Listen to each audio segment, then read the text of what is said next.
Workers at this Amazon warehouse in Delta are celebrating their victory this week after a panel of BC's Labour Relations Board rejected Amazon's bid to overturn an earlier decision that provided union certification to its workers. The company says it plans to appeal the decision again and will determine the right next steps once there's a final decision on the appeal. But one expert says Amazon's options are limited. It's specified in law that Amazon must engage now that a trade union is certified.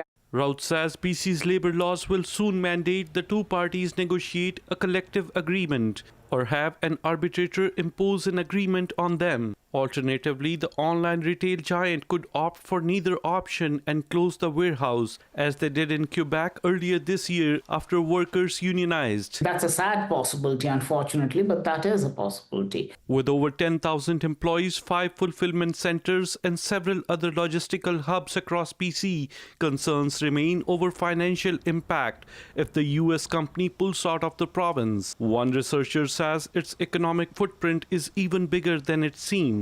I find significant positive spillovers across the entire labor market. These warehouses also created opportunities within construction, within restaurants, within administrative services, and also information technology. Amazon has steadfastly maintained its decision to pull out of Quebec was over cost reductions and efficiency, and it used third-party carriers to provide savings for customers. But one expert says replicating the business model here in BC would be logistically challenging. Just if you look at a map, it would be much harder for Amazon to continue to serve the British Columbia market from outside the province compared to what they've done in Quebec, where they've continued to serve the Quebec market from Ontario.